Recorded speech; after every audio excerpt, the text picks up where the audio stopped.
Arganissima, New York. Your exotic skin, hair, and beauty source, and your one-stop shop for all your natural and organic skin and hair care, featuring authentic organic Moroccan oil and prickly pear seed oil and much more. Bringing you only the best, straight from the source and proudly produced in the USA.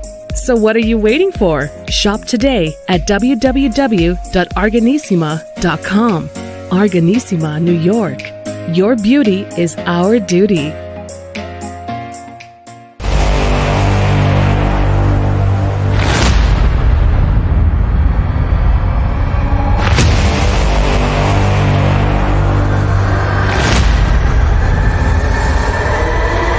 Folks, welcome back to the iHealth channel. iHealth Radio, your host, Hurricane H. New day, new show. Excellent topic, a different angle. And we've had a few different angles, but there's always a new angle.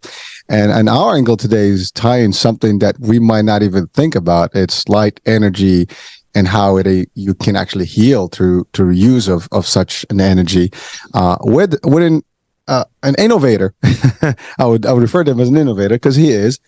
Someone who actually dabbled with this world of abundant stuff around us that we might not even, take heed to or even pay attention to, but he did, and he created a whole concept that actually helps people with a lot of things in their physical aspect, and I guess even mind aspect and more. And I'm not qualified to talk about it more because I don't even know more, and I'm going to ask a lot of the questions because I'm eager to learn more. So without any further ado, I have with me Tom Paladino. Tom, welcome to the show. A pleasure. Thank you, Hurricane.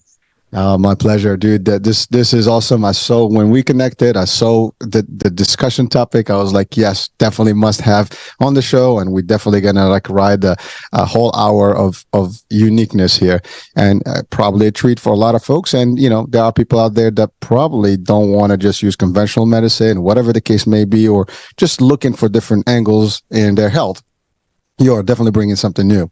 So without any further ado, Tom, let's talk about your journey that got you into scalar, right? That's the scalar energy. Am I saying it right?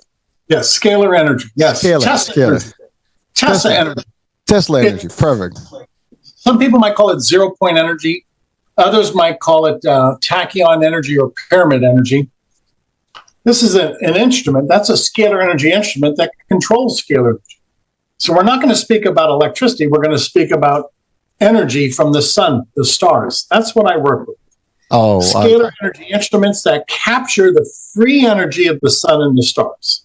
Ooh, that's deep. And by the way, there's a lot of that stuff. And we can talk. I'm decent with my physics and the world and the atoms and all the stuff, but I'm not gonna go deeper than that. I'll try to devil with you here. But so Tesla energy, as you said, zero energy or tachyons. Now I'm familiar with the word tachyons, and let's start with that. I mean, the star, small, literally small in comparison to others, but it's really without it we can't live on this planet, right? Or any organisms cannot survive. I mean, as right now it's funny because there's a lot of talk about World War III and the nuclear stuff, with all the stuff that's going on. And there's always that discussion about nuclear winter and people die, life as we know it. Of course, that's doomsday predictions. But the idea is that the power of the sun and where the earth specifically stands, we can literally 1 inch, one left or less than an inch actually will have devastating, I guess, consequences on the life on earth. And on the other way, we'll just get into a very cold winter. And then again, life is at risk in one way or the other. That's amazing. And that energy is, again, it's abundant. It's the heliums and nitrogens, the hydrogens, all the stuff that we hear about in chemistry and all that is available. But now that's just what we think we know about the sun. I mean, we know it's 92 million, miles away, and, we get that sun flare, sunlight about 8 minutes or so to Earth, and, we enjoy it, right? And then depends on what part of the world we are. We can get a little bit more than or less, depends, right? So all that's good, and we understand it. That's just the basic knowledge that we know. It's good for photosynthesis and all that good stuff for plants. But we know that it's good for our skin, but also can be bad, damaging, cancer-wise and everything. We know it creates, there's some reaction. We get vitamin D. Those are everything that we probably already know about. But Tesla, energy for cure, for other things, how do you even capture that? I mean, really, the rays are there. I mean, imagine you put in a dish and just sucking that the energy in. So how do we do that? Yeah, you're right. So how do I do this? Well, the instrument that I've calibrated, I've copied two researchers, Tesla and another one by the name of Hieronymus, and both men were able to what I would call harness scalar energy. Now, how do you do that? Well, it's a unique energy, so you need unique instrumentation, but it's all around us. Scalar energy is everywhere. Mm-hmm. So my instruments can pick up the existing atmospheric energy, and we can convert it. There's a lot of science here. We can convert it into scalar energy. Now, what have I observed? In my laboratory, or any laboratory for that matter, there's a great deal of electromagnetic energy. So my instrument takes electromagnetic energy, which is in abundance, and then reconverts that back into the initial energy, scalar energy. So I am able to access an electrical impulse, an electrical, if you will, charge, and convert it back into a double helix, which is a standing scalar wave. That goes to prove that scalar energy has a bidirectional character. You can take electricity, convert it into scalar, or scalar and downgrade it into electricity. So with that knowledge and with that ability, now we're able to control both spectrums of energy, electromagnetic and scalar. And now we just have to delve into scalar energy and how can we manipulate, how can we control that energy? What can we do to benefit from that energy, scalar energy? And I have a few ideas that I'll share with the audience today. All right. Well, so Tom, I love that, but I want to just for our audience purposes, I mean, you're talking energy and physics and all the stuff. I mean, people probably going to wonder, like, what is Tom's background? I mean, how did you even get into this? I mean, you got to have some sort of a knowledge, about this, or maybe there's not. I don't know. So just a question that's probably going to be like lurking right now in everybody's mind. Okay. Well, you have to start off with the foundation. You have to have a significant understanding of science, or in this case, physics. I was in college for close to 20 years, and I studied. Now, that's not full-time because I still had to work, but nonetheless, this has been a long journey on my part. And there's many things that I had to learn or relearn or learn from scratch. So I would caution people, if you want to get into this, you have to have a significant academic background. And ultimately, then you have to go this alone. All of my discoveries are groundbreaking. They're new. They're different. So you have to depend upon God. There came a time in my 30s that I said, well, I'm going to abandon any type of university study. I have to go this alone. From that point forward, I pursued this course of action, which is groundbreaking once again. And I have to rely upon God giving me wisdom. This has never been done before. So I'm happy to say I'm a pioneer. It's laborious. And you really have to be in it in the long run to learn this and to understand this. There's no shortcut. There's no shortcut. Well, thank you, Tom. And you touched on a couple of things. One is the fact that knowledge, right? You had to seek the knowledge and establish a good base and foundation to be able to do this. And the other one is you went on this on your own because it is kind of new. It's probably frowned upon or maybe not even acceptable to some realms because it's not, through the regular, system, right? If you want to call it that way. But then I love the idea you said, it is something from God, and you had to decide on that. And, we do have a lot of faiths and beliefs, models, I guess, and they all have a similarity. And that is, if you do have a good belief and everything kind of comes from that source, right? And it's a good start. And I think it's a lovely start because for anyone that has any type of belief, and again, I try to keep, religion a little bit, on a balance here because you have different audiences. But the fact is, most of the major, if not all, have the same, tenets, and the beliefs are the same, and the concept of that there is the power of the mighty, almighty, and there is some sort of a realm that we don't even understand sometimes, and there is that funnel of information that you get, and many people get that. Maybe not everybody does, but it happens, and we've heard stories, over the centuries where people get wake up and they have this voice, they have this energy, they have this something that they're being told to do, and they follow the call. And again, depends what, again, without having to claim any religion, most of these beliefs have the same stories or similar stories over the centuries where that happens. And it's, to me personally, I am, I'm on the same, concept. I believe in that. Nothing happens without, I guess, the authority and the blessings, and that happens. And sometimes you are led to something that maybe, and all the discoveries, when you think about it, like, well, how did that happen? How did this person even think about this? And when you start deep diving into that, you do realize that there's some sort of a messaging that happens where you get that information and you start searching or start looking or even pondering some things, and then the next thing you know, you have a new discovery or a whole new system, right? All the basics of what we know today had some sort of a story that started with that. So thank you for breaking that out, and I think it's important to have that. Now, I know in the science world, there is some contradiction where sometimes some folks may not believe in both or combine science and religion. I am actually of the opposite belief, whereby both can't coexist. As a matter of fact, science is part of God's planning and what we do in life.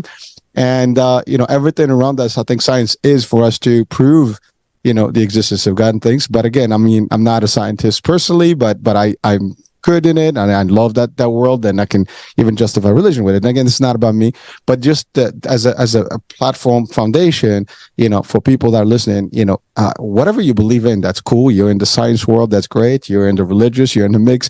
We love everybody equally, and we want everybody to actually understand. But the fact of the matter is that our guest Tom has something unique, and that's how that is unique, and you have access to this through your own belief. So we admire that and we respect that. So now, what was that journey? I mean, you're there, you're praying, you hear this, or how did that happen? I mean, just because, again, I'm assuming that's an important piece of this story. It is, and you're very astute. So it really is the Word of God, and I believe God has led me all along. I want to make this clear once again. What I've learned is not readily available in textbook. It's certainly not taught at the university level. So my research is groundbreaking. Now, I had the great benefit to meet a scientific family, the Hieronymus family, that was developing scalar energy instruments. I met them back in 93 and 94. And this family of researchers, Hieronymus, would actually sell me scalar energy instruments. So with that, if you will, that footing and that ability to purchase scalar energy instruments and to see their operation, that was a great benefit. I could advance my career leaps and bounds with what I learned from this family. So it's really been passed on from one generation to another, from Tesla to other researchers, Hieronymus, and now I've inherited the instruments of Galen Hieronymus, the American inventor. I am trying to promulgate this work. I want the world to see that this is free energy. Scalar energy is free energy from the sun and the stars. Hence, it offers great prospect, especially now when we're in the throes of an energy crisis. The world should start paying attention to this. So Tom, thank you. Now, you refer to the sun and the energy from the sun. Someone can say, well, that's solar energy, right? Yeah. So there are I guess enterprises, and there are government agencies, and there's some push towards that. I mean, Tesla, not the inventor, but Tesla as the company, it's the first electric stuff, but that's electric. I'm sorry, not solar. I'm trying to think. It's solar panels. There you go. That's what I'm trying to, my example. There's a whole wave of that now. There's solar plants all over, but not heavily used, not commonly used. You see some stuff available. Is that very similar to the scalar energy, concept or instruments, or they're just cousins? they're cousins. That's a good way to put it. Good. So the scalar energy that I'm referring to, this star energy or solar energy, it never weakens. It never dies off. In other words, once you capture it, it exists. So if we have an electrical wire, so to speak, and we have a charge running through that wire, it experiences a die-off or entropy. Or if you light a campfire, that light, that energy eventually will consume the source, so to speak, the wood, and no longer exist. Scalar energy is a perpetual energy. It never dies off. It does not experience entropy. So when we're working with this energy, scalar energy, it offers us an unlimited supply of energy from the sun and the stars, and the energy never weakens. It never dies off. So if you were working with scalar energy and you could capture this energy from the sun and the stars, you could operate your car indefinitely. A car running on scalar energy could travel 1 million miles.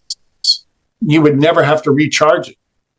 It would simply be accessing, extracting energy from the atmosphere. Now, Nikola Tesla apparently developed this scalar energy car. He took out the combustion engine and he just set up a scalar energy engine inside the car. And this car would work effortlessly without any pollution because there's no combustion. And Tesla was able to run about, accelerate and deaccelerate in this car, an infinite supply of energy. He never had to recharge it. He just accessed this energy from the sun and the stars. So that's where we're going. Infinite supply of energy, in which you will no longer have an energy crisis. An infinite supply of energy that has no carbon footprint. It's the perfect energy. It sounds. And by the way, the star is it's always alive, right? I mean, until it runs out of hydrogen or whatever chemical reaction that's in it. But it's funny. I'm listening to you, and I do kind of watch a little bit of science stuff and physics and all that, and the key term singularity comes in, where you can maybe harness that type of energy in a lab. And we've seen some of those movies where they kind of portray a little bit that. I mean, one that comes to mind, Chain Reaction, Keanu Reeves, and I think Morgan Freeman a while ago. This was like 90s or early 2000. It was about a similar concept where that energy is going to be created in there, and that could be immense. But then there was some political stuff, and things didn't work out the way they were. But the idea is that, to your point, if this is such an existence which exists, it's real. I mean, the universe operates in a lot of aspects that way. We just, now as humans, we will be able to harness it and utilize it. The application of this is just completely unbelievable. I mean, to your point, I mean, you get the example of a car, but imagine cities running, with no crisis. I mean, the economy, everything can flourish. I mean, you don't run out. I mean, again, we talked about nuclear problem, right? Well, an EMP can destroy everything, right? But not if you have an actual source of energy that can be available to you readily. So there's that difference in aspect there. But when you think about it, I mean, this is deep stuff, and it sounds simple, it sounds great, but it is scary for a lot of people, because that's like a change. I mean, just think about electric cars, and I think that's where my brain was earlier. Electric cars are like the thing of the future, and there's still a debate about that, and they're still not heavily adopted all over the world. They're still kind of put back a little bit on the corner as side operational piece. Is not really the thing. But imagine your thing comes into play now. I mean, you're competing against all these other industries, the carbon, world, the which is basically the gas, and then you have, the electric. The electric, I think they confuse in quickly, because they can certainly see what the value is. I mean, because this is, to your point, it's going to help them, but everything else can be a little bit challenging. So that's just the application in terms of live. And I'm talking material world, right? But then when you think about physical life, and I know that you have a whole system about this, and we'll talk about it shortly. It is just when I hear it, I mean, it's like, whoo, this is something we want. Now the question is, I know you're working on this. How far are you in terms of maybe making this a reality for us out there? If God gives me the wisdom, I'm going to say within the next 5 to 10 years. I'm getting very close. The next 5 to 10 years. Cool. That's in the scale of things, that's nothing. I mean, 5 years go off like nothing, right? Yeah. And I mean, even we're talking about electricity and all the stuff, we're thinking about maybe 10, 20 years before you get that. I mean, we all seen the movies and things when you have flying cars, and you need some energy that cannot possibly blow up, Yes, exactly. This can make that happen. I mean, planes, don't have to worry about, fuel in the air, right? I mean, going to space now, I mean, all that stuff that they need. I mean, you have those big, panels, solar panels. I mean, you can have what do you call it? I guess an engine that operates with scalar energy, and you're done. I mean, it's like the next thing, and then but this is going to be the thing of the future. So first of all, I do believe that it is happening. I do believe it exists. I do believe that you have the ability, and I do wish that I see it actually in, making a real entrance to the world and utilization. And that would be a great thing. And by the way, it would be an honor for me to even have this conversation, knowing that in a few years, you will be the one that is actually driving all this new, concept. By the way, there's nothing far-fetched about it. I mean, people introduce new technology all the time and new aspect. I mean, it is challenging. You might probably get some bumps on the road because you just, challenging the status quo. But so that, Elon Musk and Tesla and all these other, entities. But hey, listen. It's a new world, right? You gotta look at the future, and the future needs to have different from where we are. And we all know fossil fuels will eventually end up, they're not going to be there forever. Plus the damage that they do to the atmosphere and our health and everything else, not good at all. So you are really in the verge of changing the world, literally. I mean, that's how I would describe it. Yeah, let's just be blunt. It's a new energy. It's a new way of doing things. It far exceeds the ability of the existing electromagnetic spectrum, if you will, the grid system that we have now. I want to make this very clear. This has been done before. Nikola Tesla was able to take light bulbs. He planted those light bulbs in the ground. And at a distance, he was able to illuminate those light bulbs at a distance. Now, I can do that locally in my laboratory. If you can do a screen share, I can show you some of the photographs in which in my laboratory, I can illuminate light bulbs locally. Now, you got the ring. Okay. What does that mean to your audience? Well, if with a scalar energy instrument, I can illuminate a light bulb locally, then the day is coming that I should be able to do that at a distance. If you take a look at that light bulb, it's still in the factory packaging. Mm-hmm. That's a scalar energy instrument. You see the 2 Tesla coils in the background. Yeah. And the light is illuminated. So there's ambient energy. There's enough energy in that atmosphere to excite that fluorescent tube. That's not an electrical device. That's a scalar energy device. Can you see that clearly? Yeah, no, I see the 2 cylinders there, the Tesla, as you said, the towers. Yep.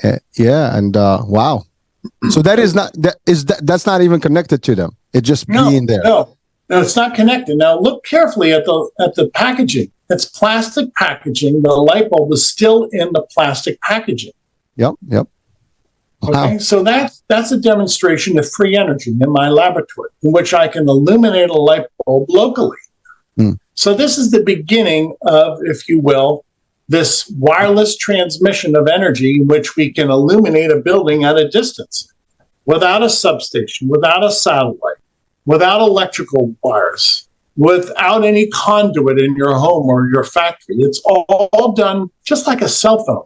If you can have a cell phone call, a wireless cell phone call, then eventually we will have wireless energy to illuminate the world.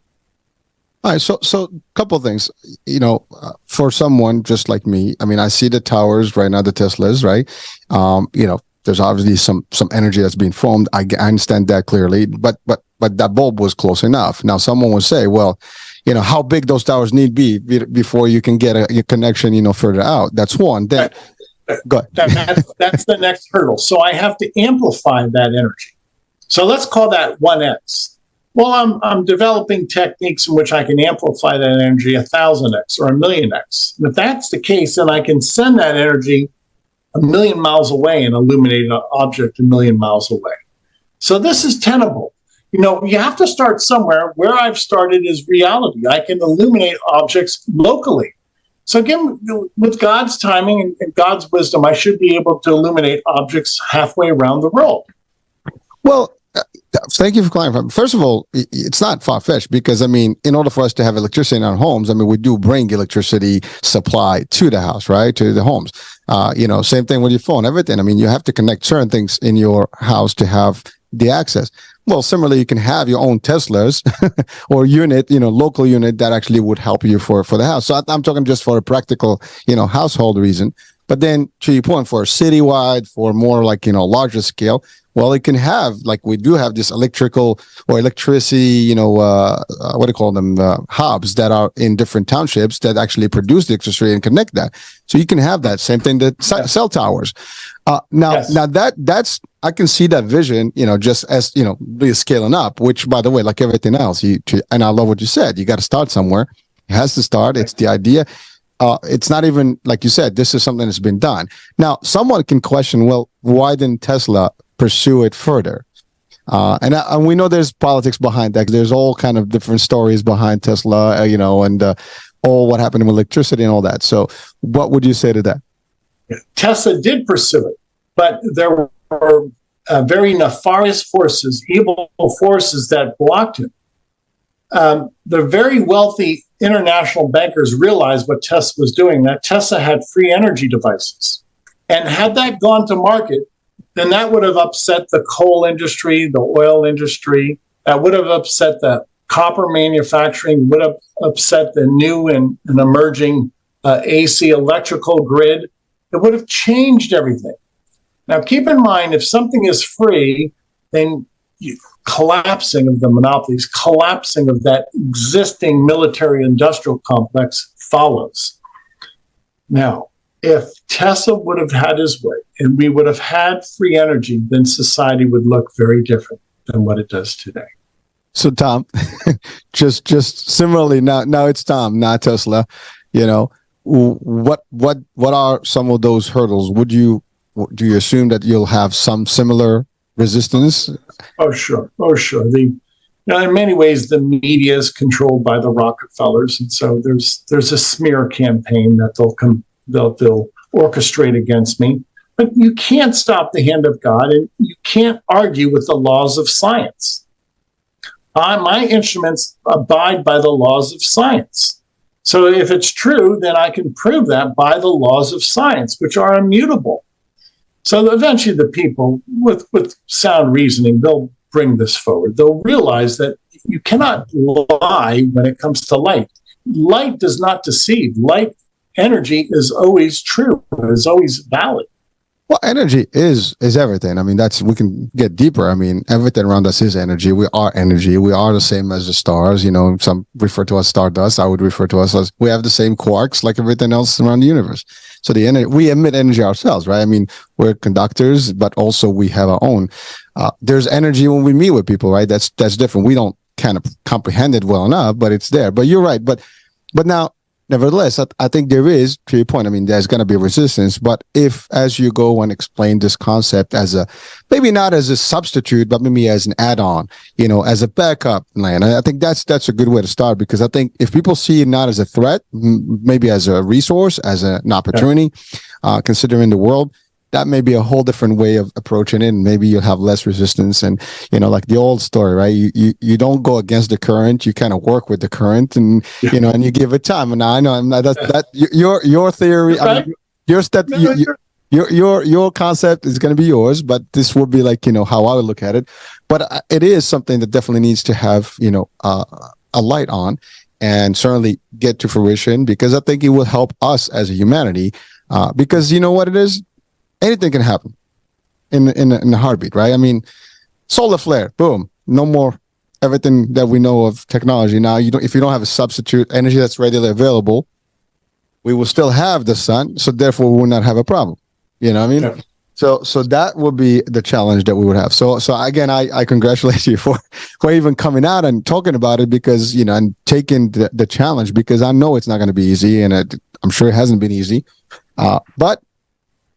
Like every other pioneer in history and innovator, they always were faced with criticism and resistance, and they were even casted out from society and all of the different things because of how they approach them. Specifically, when you have a unique approach, when you say God told me, that's gonna even change it more. Now, of course, you'll get a good following when people will fade, but you have a little bit of resistance. Unfortunately, those are other people in control in general, so that's another story.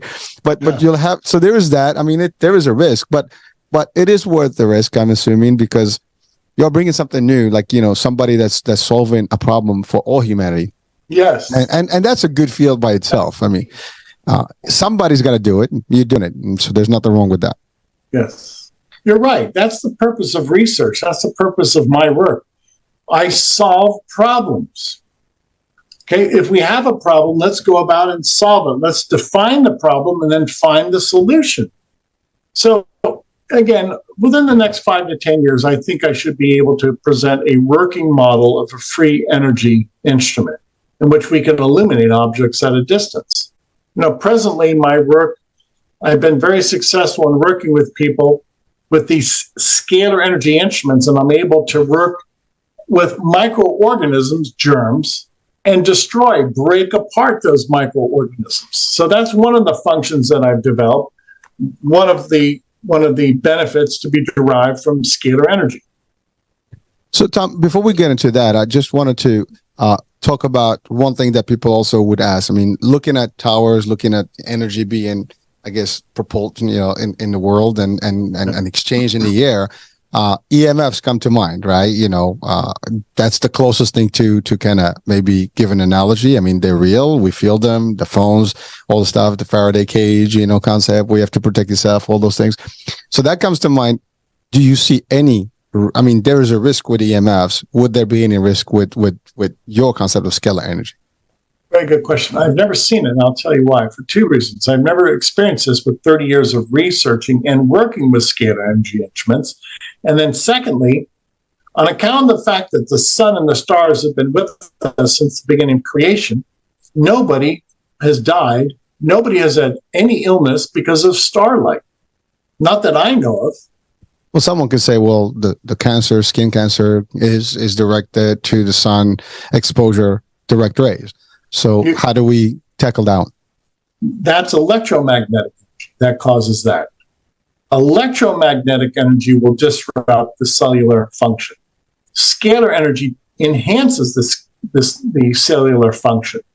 So when we're receiving these gamma rays or beta waves or certain types of frequency from the electromagnetic spectrum that have been shown to be harmful to cellular mechanisms, yes, that's true.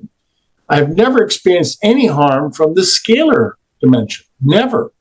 So I think scalar energy is not only harmless, but it is life-giving. To electricity, which is entropy now, and the wrong type of electricity will cause disease and death and decay. Interesting. So really, scalar energy is almost like a pure form of energy that the cells will accept, as opposed to will have to fight and collide with. Correct. I firmly believe it's a divine character. Scalar energy is directly from God. It's divine in origin, and it cannot do harm. Love it. I can't debate that. If you believe in the divine, you can't challenge that. I mean, you have to believe in it and accept it. And again, I mean, one thing just for our audiences, as we're talking about this, whatever your views, your opinions, you're entitled to them, and that's a good thing. As a matter of fact, one of the best things that we have is the ability to have the contrast of ideology, and that's great. So again, just to caution everybody, so these are, the discussion we're having is about something that maybe not for everyone to understand, or maybe it's, maybe it's even taboo, maybe it's not even real. Doesn't matter how you look at it, whatever angle, but nevertheless, it exists, and it's definitely something that we can give attention to. I always say this, what's the harm into it, right? Let's look at it and take it to the end. You can always, to your point, science is great. You put it to the test. If it works, it works. You can't deny that. And that's the beauty about this. So regardless of the source, how we believe in it, whether we believe in it blindly or not, the concept is that it's real and it's here and it's existing. It's been put to the test. We looked at a quick demo. Now, obviously, it's a quick demo. Maybe one day we can look at it from a whole thing. And by the way, I think in the website, you have a lot of more stuff available and have also some videos. I think on YouTube as well. So there's more for the audiences to watch and stuff. Again, I'm only anticipating some of the folks that may have reactions to this. All reactions are welcome. And at the end of the day, it's actually sometimes the more you criticize, the more you want to criticize, the more you learn about something. And it's got an adverse effect. And guess what? You become a follower and a believer. So you never know how that plays. It's just amazing. Very good. I agree. I agree. We have to ask questions. I want people to ask questions. That's why I tell people, go to my website. Look at the 4,000 testimonies on my website. And then you decide. Yep. Sure. I'm with you, man. I'm with you, and I appreciate it. Now let's talk about. I think we've covered the harmful potential, if there is any. But now let's talk about, and certainly the next one will almost negate the harmfulness of this, because as we talk about how you can destroy bacteria and bad things, that just shows that it's good for the bad thing, against the bad things, and not bad for you. Because if it helps you to get rid of bad things, then this is positive for you. So let me start by saying, again, we're not working with electricity. When I work with these scalar energy instruments, I work with photographs of people. Now, follow me. We're having a conversation with Hurricane by way of a video. Obviously, you're not in my office. I'm not in your office. We can share, we can communicate, telephonically through video. Well, I communicate with people by way of their photograph. A scalar energy instrument will look at a person's photograph, understand what type of virus or bacterium is infecting that person, and through information will send information into that force field to destroy that virus or that bacterium. So I never work with people. This is not a biological process, it's an informational process in which a photograph of a person, my photograph, reports the viruses, the bacteria, the parasites that I have, and the instrument will go and find those viruses, bacteria, and parasites and destroy them. Oh, wow. Now you get into like almost teleportation and some other. Yes. Yes. No, that's a good point. See, people bilocate to my laboratory. So you do not leave your physical presence. You teleport, you bilocate to my laboratory. Very good. And how do you bilocate or teleport? Through the scalar realm. You can be in two places at once. So I never treat people in the flesh. I treat their bilocated or their teleported version. Yes, this is teleportation. Yes. This is the next best thing I would say, in teleportation, until we are able to literally, take the whole body and transport it, in molecular, atomic level, I would say, or subatomic level to transport. By the way, I do believe that teleportation is potential. They have tested it, I think, at the atom level. This is not, fake. This is real science, but it just hasn't been at a larger scale, which again, just a matter of time before you get the right instruments and the right possibilities. And then Star Trek will become beam me up, Scotty will be real. Yeah. We'll be beaming up. Travel will be a lot easier. It will be easier because it becomes non-physical. In a scalar energy dimension, you lose your physical body, you become spirit. And because you become spirit, then you're no longer subject to gravity, or you're no longer subject to time and space. So teleportation is one of the functions, if you will, of being in a scalar energy environment. The cause of teleportation is a scalar energy dimension.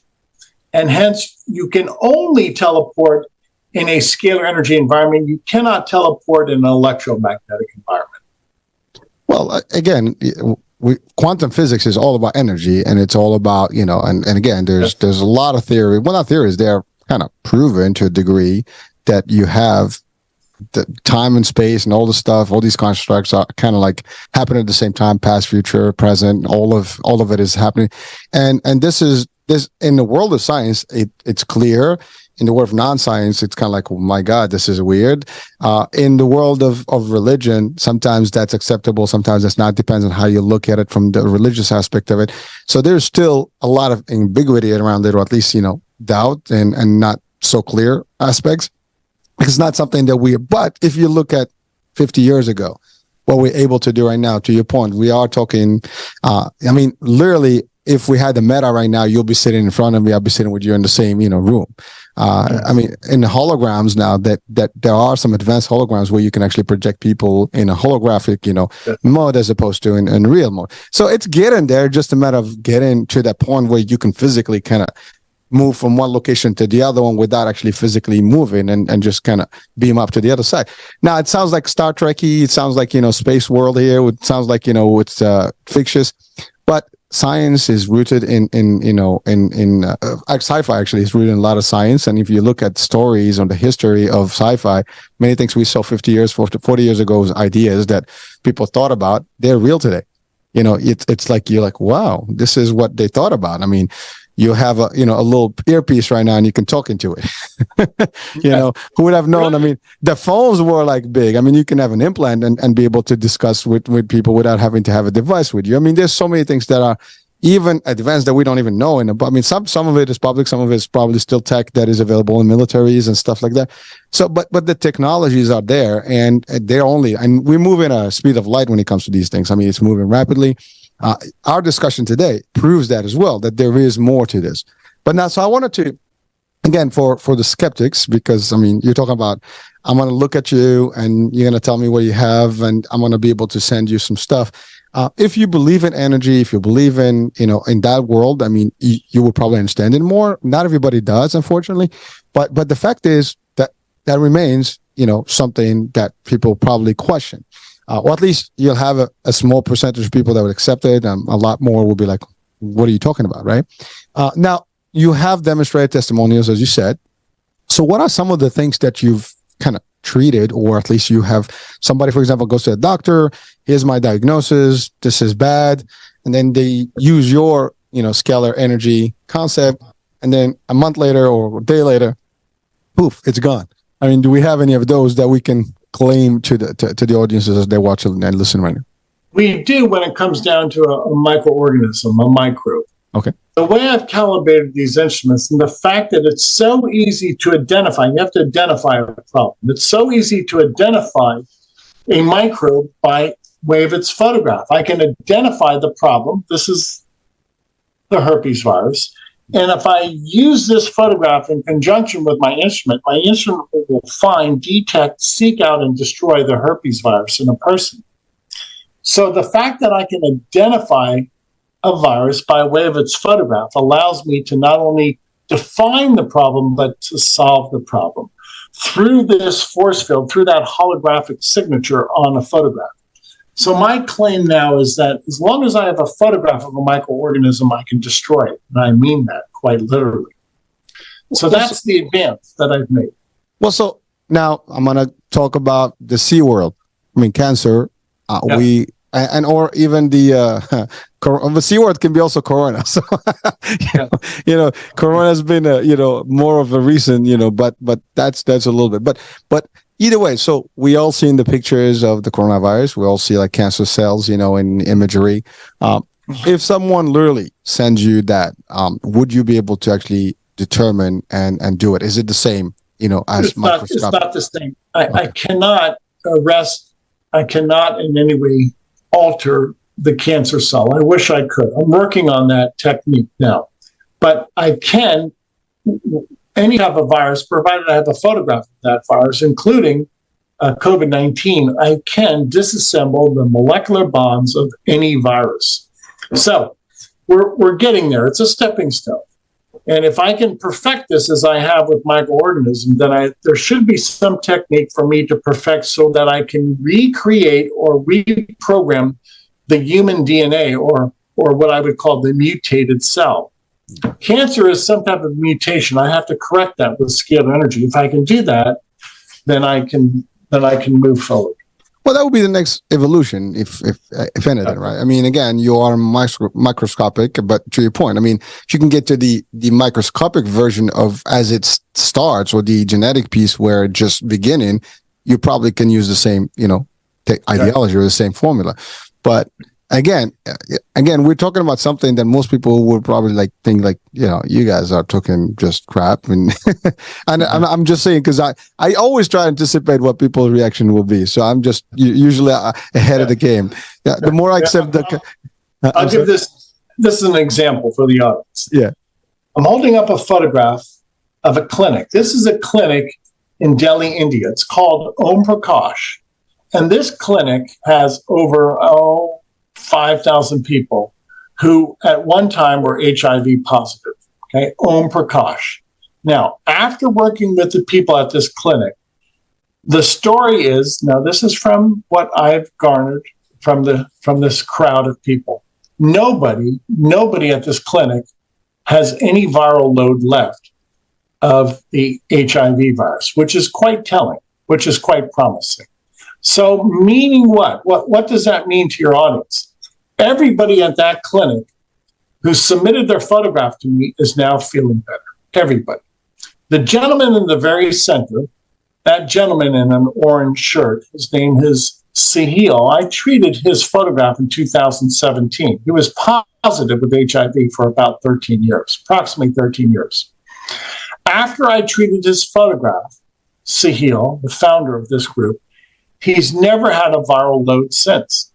And so he now has introduced this technique, this quantum healing, to his entire group. We've worked with over 5,000 people at the HIV clinic, Om Prakash in Delhi, India. And in so doing, after our sessions, people, they all say that they feel better. And not one person has a viral load after we've worked with them, not one. So I'll let the evidence stand on its own merit. 5,000 people tell me that they feel better. Well, that's a pretty good track record right now.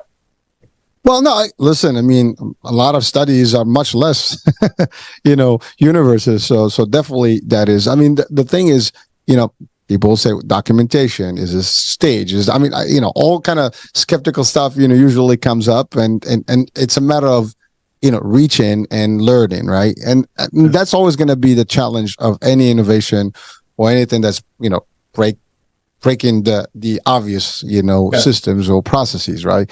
You are in uncharted territories, that they call it, and you're right. You're talking, you are building against a lot of forces, because in one end, now you're talking about curing, disease that may be a good revenue, stream for a lot of industries.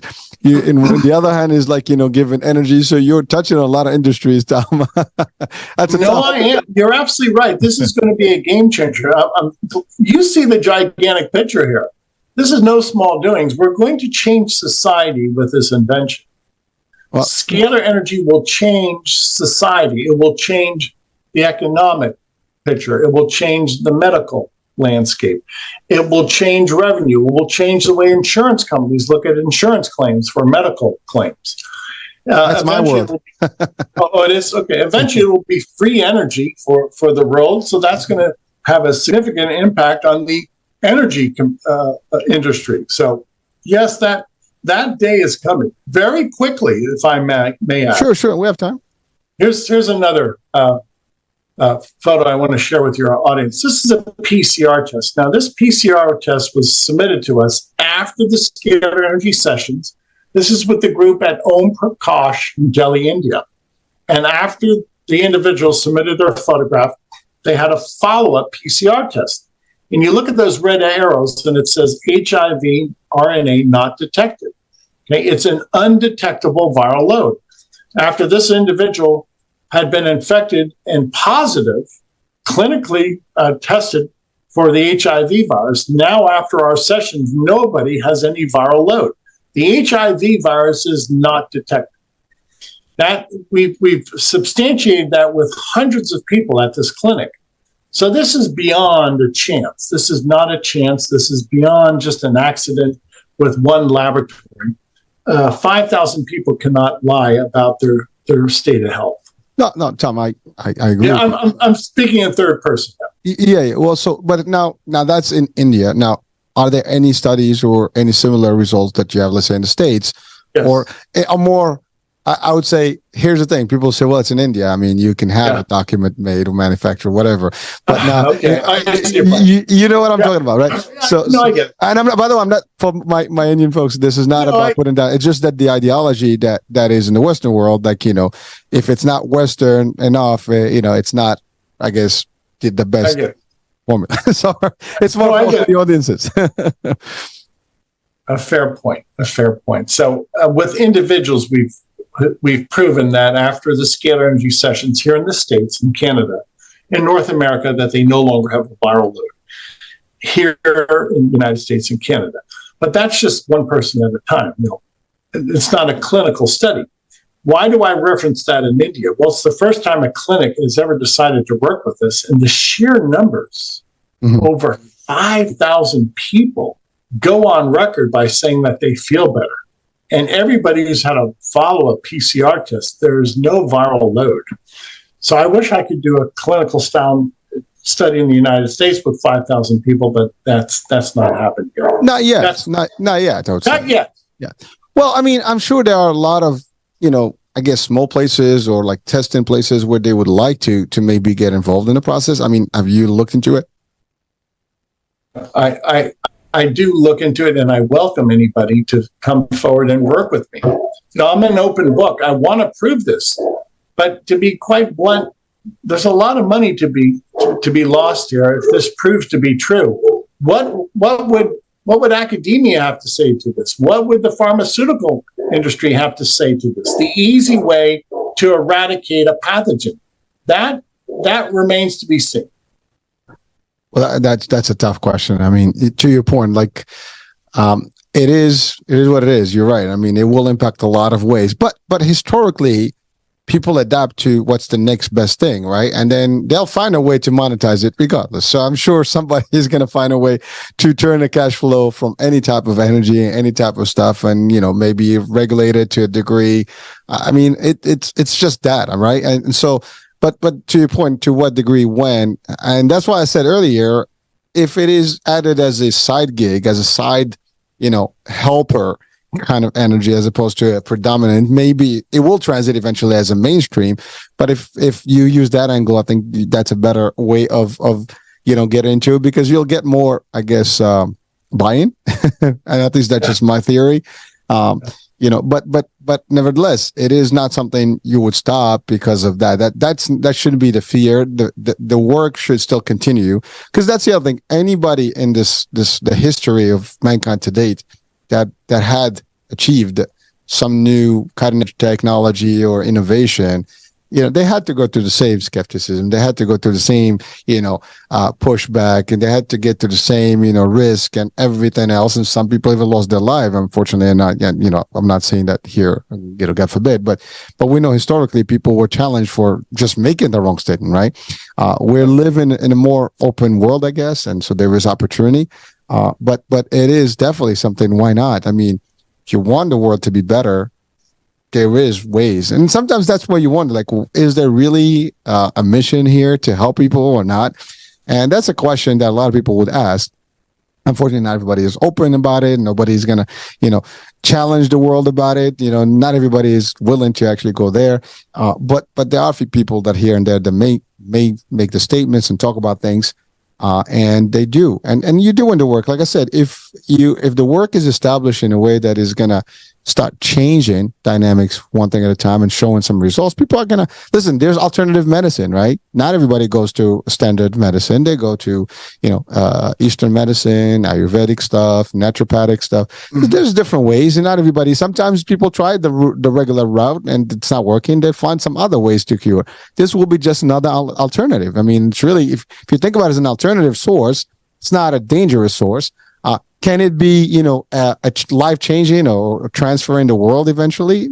It should be. It would be. I mean, once it's proven, in a larger scale. But we're not there yet, so that's the good news. So it's just using it as an alternative with a lot of folks that actually may choose that. And I think that's where we're going. A lot of people to date are looking into more natural, more health-wise, more technology that is not harmful, and moving away slowly but surely from all that. So you're in a good time. This is a good time. I believe so. It's a time of opportunity. That's the way I look at it. Thank you. Yep. Yeah. So Tom, I'm looking at multiple programs that you actually have under the Scalar Energy business. So we have amino acid protein program, female hormone program, male hormone program, minerals and precious stones, addictive behavior, chemical detox, and so on and so forth. There's a lot of stuff here. Endorphin, neurotransmitters. These are all the different things that you actually have already established. Correct.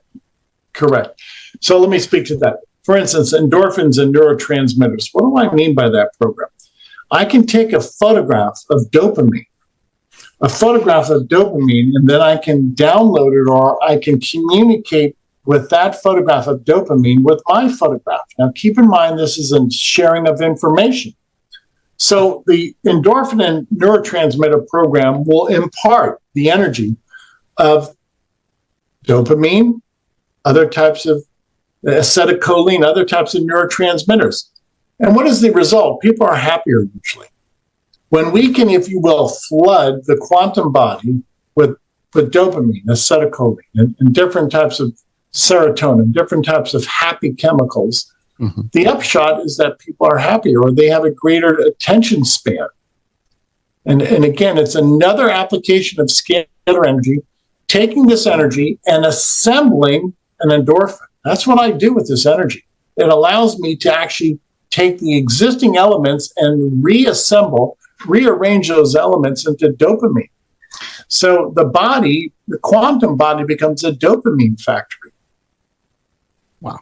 Well, so a question. I mean, now you refer to all this being done through a photo, but what would it be if someone actually wants to physically be there? It would. I think the result would be identical. And the reason I say that, because there's no space or time with scalar energy, whether you're 1,000 miles away or whether you're right in my instrument.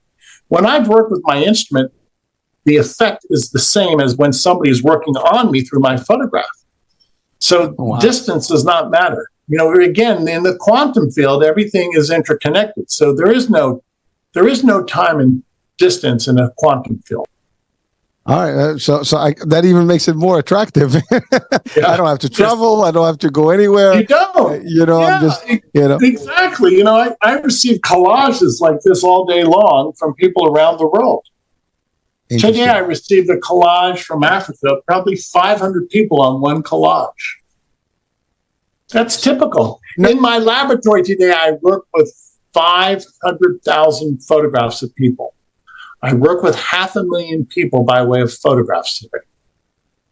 And they all have different conditions. They all have different, problems. And but it's all in the cellular level. It's all at, but you do have some diagnoses for them, of course, right? So you know what they have physically. I don't want to diagnose, and that gets into the medical realm. So I don't consider myself a medical professional. I let the energy heal. I let God's energy heal. If I just keep it simple. No. What I meant is when they send you the collage of the photos, I mean, you do need, or they identify what their issues are. Usually not, because my programs are standardized. Got it. And I can guarantee the standardized approach. I can't guarantee, there's over 40,000 chronic diseases, so I can guarantee my approach. So irrelevant, just the photo and whatever they have will be, the energy will seek it. Yes. Just send in your photograph. Because it's a new science. This is not medical science. You have to make that distinction. A lot of people say, well, can you identify this? Well, medically you can with the biology of a person. Now, have you ever sent your photograph to a dentist? No. This is a new science. Mm-hmm. Well, again, to your point, if you're talking about energy and quantums and cellular level, everything is, again, going back to that subatomic level, we all have the same thing, right? And that energy is free flowing. I mean, I do have a different approach to this world that we live in, and we basically live through a projection, and I refer to it as the avatar. So I mean, that's just my way of looking at it. I mean, I understand it. If you're spiritual, you would know that we all refer to the soul as a spiritual being, or like the higher being, or our like who we are. So there's that, and then there is the ghost in the machine that we've heard in from the Greek mythology, right? There's someone running this, but what is that? What is that being? That's the energy, right? That's the source from God, and so there's that concept. So there's different ways to look at it, and when you get deeper to this, it gets a little lost, and most people will not comprehend what that comes from. But the idea is that from just the simple physics that we all can relate to, we all have the same basic elements: electrons, protons, right? Nucleus, this, that, the other, quarks. Those are the elements of every cell, and therefore those are not attached to a physical world, specifically. As a matter of fact, there is no. It's funny. It's like I was reading something about physics, and I even stated this in just a recent show. The world as we know it, the material world as we know it, we think it's physical material. But when you look at physics and everything is electrons or protons floating around, there's magnitude of space and very small element to the matter itself. So it's really not materialistic. It's more space and empty. Exactly. You look at the universe, most of it is non-physical. Most of it is information, energy. very, very small percentage of the universe is actually mass, an electron or a proton or a neutron for that matter. So what does that mean? Well, the way God designed the universe, it's an informational universe. I call it the caboose. The very end of the train is mass, matter. Wow. All right. So what's the next big thing for Tom? I mean, where we at right now? I mean, what is the next stage in terms of, I guess, making your lab, much larger scale and maybe having a lot more approach to it than people utilizing the services? I've got to get the word out. So again, thank you for this opportunity. I have to get the word out. Now keep in mind, I'm one individual and I don't have a lot of money. I don't have the ability to advertise. So the only way I can get this out is by podcast, by word of mouth. Once the ball gets rolling, I think many people will jump on board. And then we'll go to the point where we can start working with 1 billion people a year. I want to treat 1 billion people a year by way of their photograph. That really is not an outlandish statement. That is quite tenable if people help me. I could easily assume 1 million photographs a day, easily. Well, so I just a question. I mean, what would, I mean, someone can ask, well, you have access to TikTok and to Facebook, Instagram with the whole universe. Does this work just like you want it? I mean, you have to be a consent. I'm assuming you can't just do it. With their consent. But again, we offer 15 days of free sessions. Anybody can visit our website. You can send in a family collage. Sometimes people will send me in 6, 7 photographs of one family member. So once this catches on, we will be the Facebook of quantum healing. How's that? All right, well, just let's leave the Facebook out, so we don't want them to actually, have a challenge with you. But definitely, just the book for quantum healing. It will be the social media of quantum healing. How's that? There you go. But I listen. It's amazing. I mean, you do have a Colin. You do have something that is working. You've experienced it. Now, are you doing demos? Literally, live demos or videos where you can literally turn things so maybe if you put it, because I think that will change also the dynamics for people if they see it in real action. Like here's that bulb that you showed us right now. I mean, imagine if we did that in real time. I mean, people will probably have a whole different approach to it. I mean, they'll be more open, I guess. I'm just curious. I've done that before, and it does catch on, but sadly, my reach is only maybe with 500 or 1,000 people at a time. If I could show that demonstration to 1 million people, it would catch on overnight. So to answer your question, I have shown videos of the illumination of light bulbs and other anomalies in my laboratory. That's one of the pathways that I want to proceed by way of introduction to this groundbreaking research. It's one day at a time. Right now, we're still at one day at a time. I have to pay my dues. Well, listen, it's the right approach, and there's nothing wrong with that. I mean, you gotta crawl before you walk, right? I mean, so it's just the way it is, and it's to catch on to people. But again, people are hungry for new stuff, for new ways, for alternative means to cure or just to live, a better life. I mean, in a storm, whatever, you wouldn't have to worry about, floods and stuff because all your systems will be operational. I mean, there's a lot of good utilization that can be, from your practice here, there's 2 levels. There's the level of the medical piece of it, which can be challenging, but which will be very nice if you don't have any resistance. The other one is really from utilizing the actual concept of scalar energy in technology. That will only be an improvement, and I don't think it will be challenging because you can have alternative ways, and this will be just another way to do things, right? So I think you have probably a better shot there in terms of access, and getting movement faster than on the medical side, just because one is a lot more tangible than the other one in terms of the realm of how people can see it. That's just my opinion, again, for what it's worth. Well, thank you for seeing the big picture once again, Hurricane. Thank you for seeing that this is easy. There's no barrier to entry. Many industries, many technologies, it's cumbersome. There's nothing difficult about uploading a photograph. All people need to do is email us a photograph. So I can see how in the future we're going to take off. We're going to spread like wildfire. I'm gonna go out on the limb here. Listen, some people may have good feel about Elon Musk. Some people may not, and I'm not judging. I'm typically a good fan of his approach to the world and how he does. Have you reached out to him? I mean, seriously. I mean, he wants to go to Mars. Elon Musk. Huh? No, I've not. Dude, I'm telling you. I have no. Just put a tweet for him. He is that kind of open. I think that he is. He is open to going to Mars. I mean, imagine what your technology can do. He has the means. He needs alternative. I mean, you'll get access to it through him faster than anybody else. Maybe, I don't know. If he's serious, if Elon Musk is serious-minded, then I'll work with him. I'll work with anybody. I'm an open book. But really, he wants to. I mean, he's obviously in SpaceX. He wants to go to Mars. I mean, the only way to go to Mars is you have. I think the challenge we have today is the energy to produce, thrust to get there and get there sooner, but also the concept of living on Mars, or at least having some sort of a colony there, would require energy that is available. Guess what? Mars still has sun. So it may be a little further, but doesn't matter. They still have the sun. That means they can still use the same technology. So from a tech perspective, that is the best thing. And imagine you can cure things while you're there. I think it has a dual opportunity.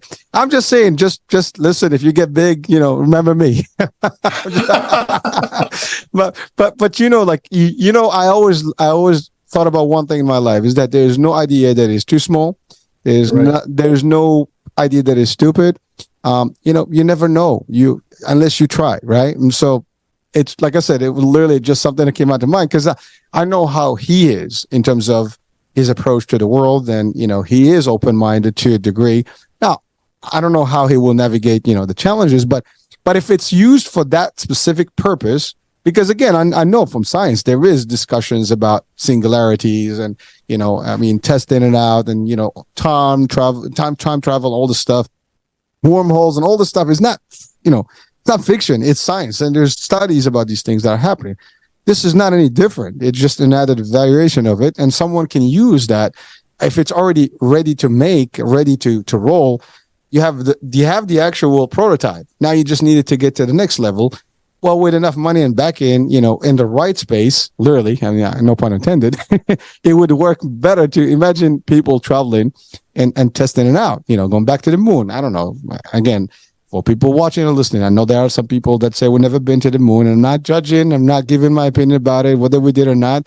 It's irrelevant. But the fact is, there is that realm. Is it worth it for us to go to space? That's a question that we can talk about another day. Maybe a lot of the technology we use today is used prior, because they do actually do a lot of stuff in NASA and military and things. And we get that GPS. The fact that we have GPS and we can roll around right now with Google stuff and Google Maps is something that somebody thought about 50 years ago. All right, technology. So the technology that's used for space, the technology that's used for space exploration has been actually a key of our progress on Earth and households. So you never know. So all I'm saying is that it's an opportunity. Why not? Listen, today Tom is still looking for opportunity, but tomorrow, maybe, I'm telling you, dude, literally, you look at Elon Musk and tweet back to him, message him, maybe he'll see it.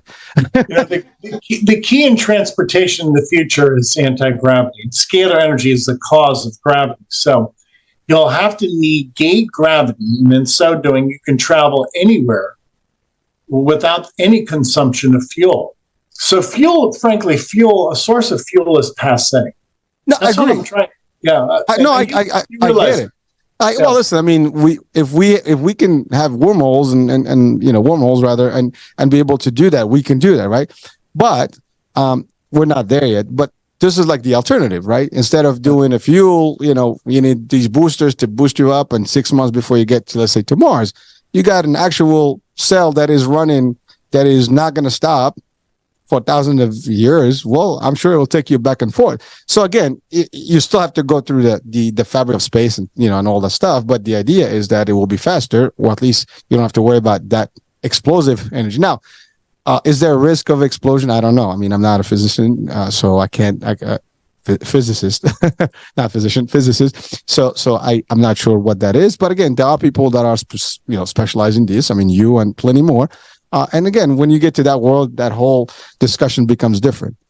All I'm saying, it's an opportunity. So That's Yes. it. Thank you. You're really expansive. I like the way you think. You see, the fact that we have 1x today, we have a functioning scalar energy model. And if we just, again, extrapolate and work upon that, and what that means in the future, where we're going to be in 5 years, in 10 years. So this is doable. Why is it tenable? Well, we've already accomplished it at a miniature level, not on a global level, but at a local miniature level. Yes, we've done so. You and I are talking right now, but we are actually the fruit of one cell. Well, I would say, the first human cell, right? That's formed, and then mitosis, and all that stuff happens, and then boom, boom, boom, and we're talking live, right? So it's one little thing, and then the rest is history. You got a prototype, you got something that works. Why not? To your point, next scale, big. I mean, even look at the computers. They started with like a full room to have one computer. Now we carry them in our pockets, right?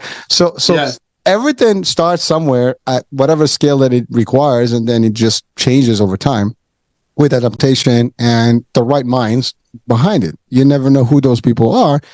But again, you got to be you're out there, you're vocal about it, you're sharing the wealth, and I'm sure somebody's going to feed into it. Somebody's going to see the value. Again, I cannot believe that I'm the only one who's seeing the big picture, because I'm not that smart, but there are smarter people that I'm sure they can see. You're a smart man. You get the big picture.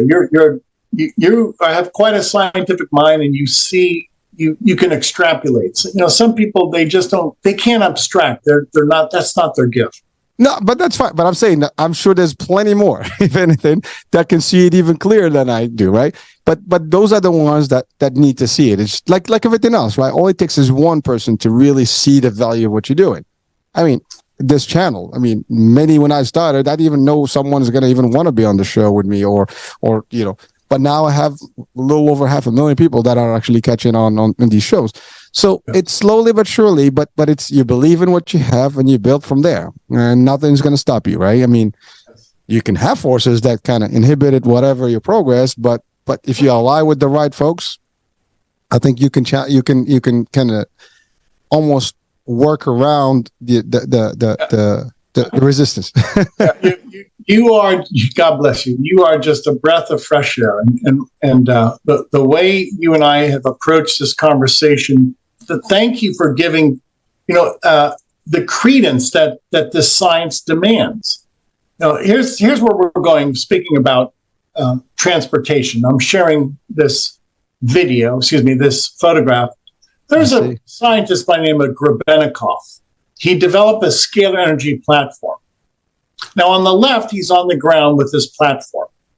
And then he would start to operate this platform. And you can see on the right how Grebennikov is levitating. He's floating off the ground. You could see the shadow. He's hovering. He's hovering. Yep. Now, that's not a combustion engine. That's not a oil or gas. That's not rocket propulsion. Grebennikov simply negated gravity. Scalar energy can negate gravity, producing anti-gravity. Now, on that platform, purportedly, Grebennikov said he could travel up to 900 miles an hour without any G-force. Take a good look at him levitating there. This has been documented. And Grebennikov wanted to present to the world this anti-gravity instrument. Now, that is how you travel to the moon, Hurricane. That is how you travel about with this anti-gravity platform. It's safe because you cannot have an accident if you don't have gravity. You cannot have a collision in an anti-gravity field. So that's the safest way to travel. It's clean, it's inexpensive.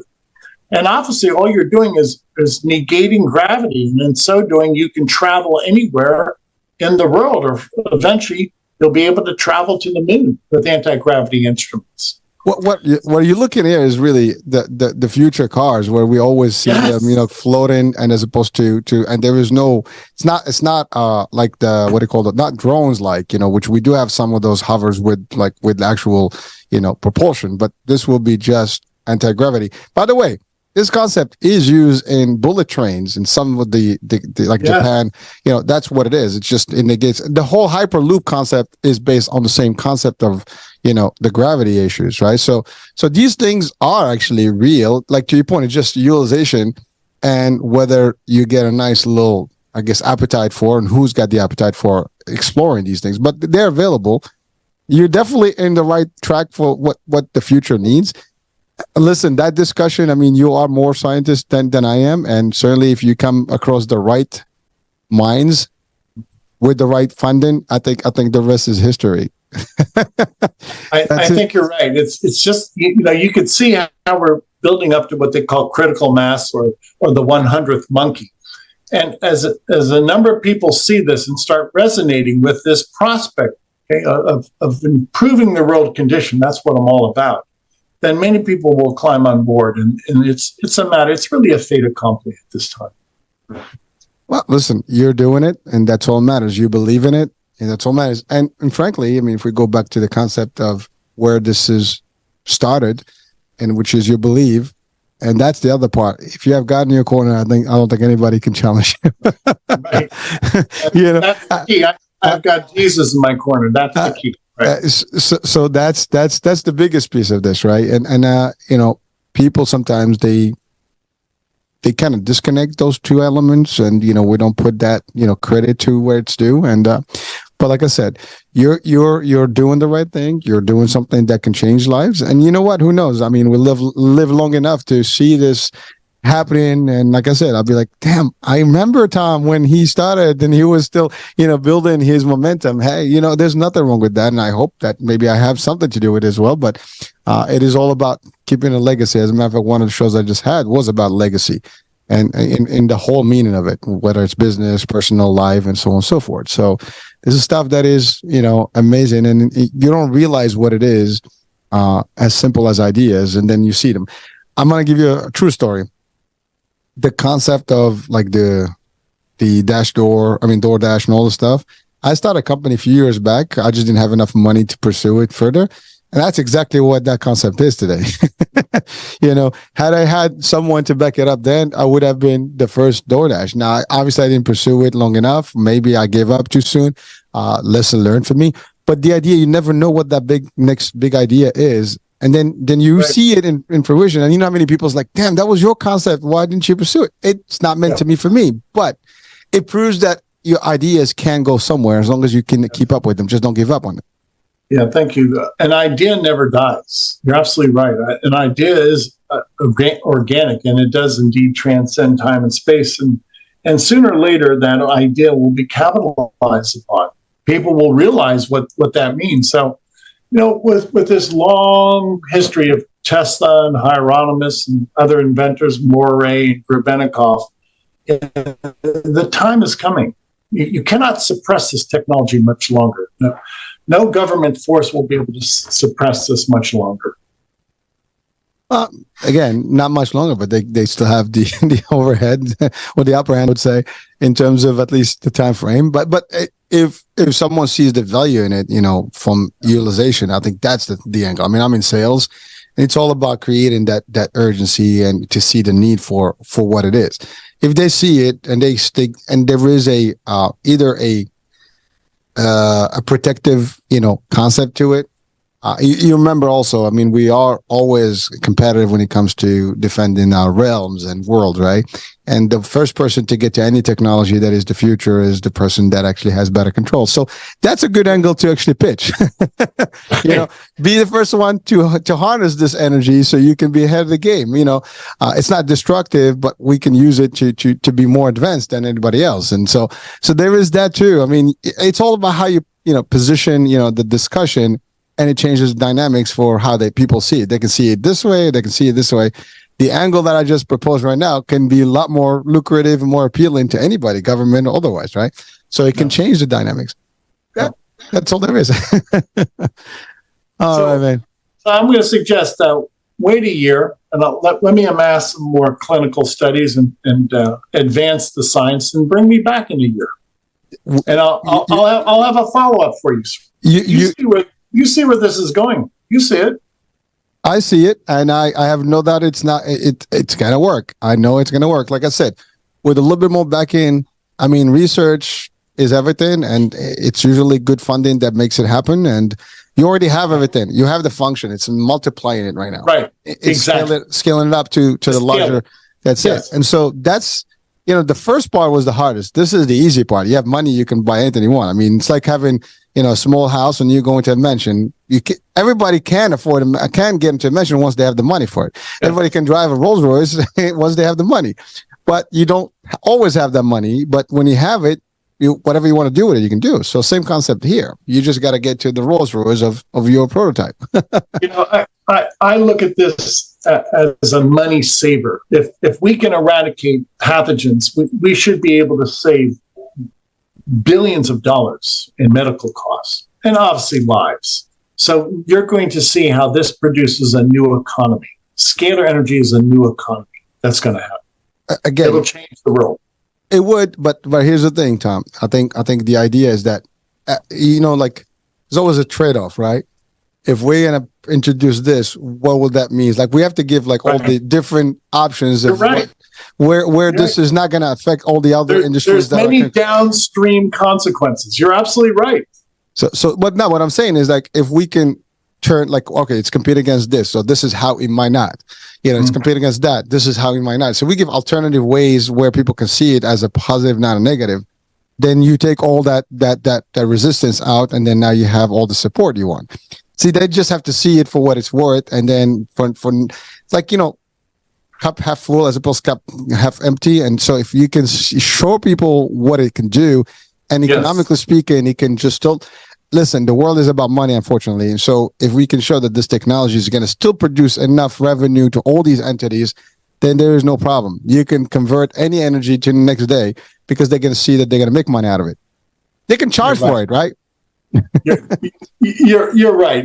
And I envision a new industry. Now, 100 years ago, there was no computer industry, obviously. That's right. Now, you and I are having a conversation through a computer. Obviously, computers are indispensable to society. So this will go the way of the computer.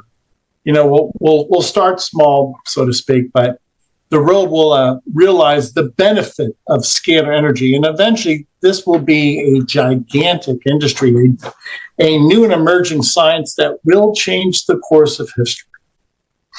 Hey, listen, I'm happy just to be part of that piece of the history where I just had to see the value of it. And that's good enough for me. I'll take that, as a good part of my check, like I was there when it was, preconceived and just in its early infancies. And that's a beautiful feel in itself. So, me just sitting on this side, I feel good about it. You are the head behind it and the brain behind it. I mean, I can just imagine where by the way, I do believe in where you think, because that's how I think about my world here in my media company. So same concept, just the idea of like, you can see what it is in a few years. And many people may not even believe in it because they just don't have the same vision. And unfortunately, the good news is I personally don't care how, some may not see it, but I do know, and I'll do whatever it takes to get it to where it needs to be. And I know you're going to do exactly the same. And there will be people that will see the value.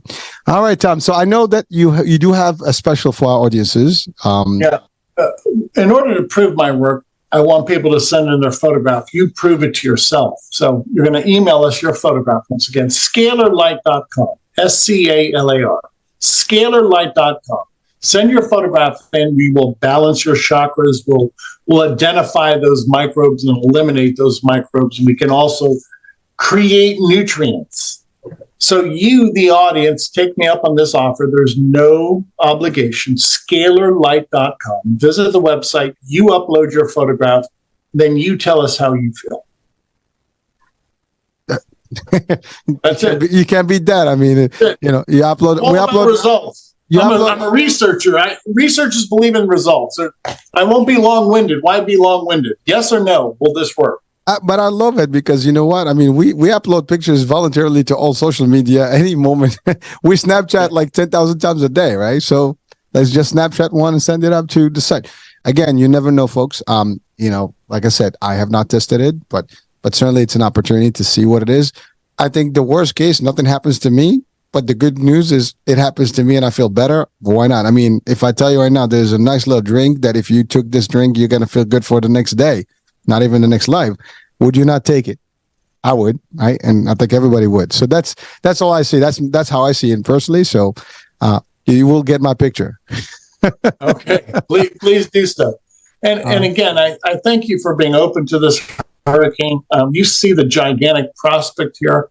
Again, when you're working with energy, energy is dependable. And that's what I've developed with this energy. This energy can perform functions, scientific functions. So join me in this journey. Okay, this is not my opinion. Energy follows the laws of science. And indeed, these instruments will produce great benefit to mankind. That's all there is. I think that's a good advice for people. And we're exceeded the hour, way exceeded the hour, but it was all intriguing and it was an interesting, discussion. It's really different from your typical shows. If you're watching and listening right now, you're probably like, whoa, this is a whole next level stuff. But you know what? Next level has to happen. And sometimes we have to just, again, scale up ourselves and get to the next realm. And it's called evolution, whatever you want to call it. But, it's as a matter of fact, our motto at the channel is time to evolve. This is evolution. Yeah. So we evolve into the next realm or the next level understanding of our world. So I'm going to shut up because I can talk for another hour easy. So Tom, it's been real. Thank you so much for being with us, for sharing your world. I mean, this is your baby, your world and your dream, and it is coming true. So we will look forward to that a year from now to actually do it. So what's today? March 12, 13, somewhere? Yeah. 14. 14. So yeah, so maybe next year about the same time we'll have a follow-up and let's see where we are with this. And I'm sure by then things will be much better and much bigger. So looking forward to it. Folks, thank you for being you're welcome. Folks, thank you for being with us, for watching, for listening, and hope you enjoyed this. And do take Tom's offer. You're not going to lose anything. Of course, if you believe if you're you don't want to share your picture. Obviously, you're not enforcing this or forcing on anyone. It is a no obligation concept, but two things. I mean, I'm sometimes worth testing stuff, and that's all there is. Seeing is believing.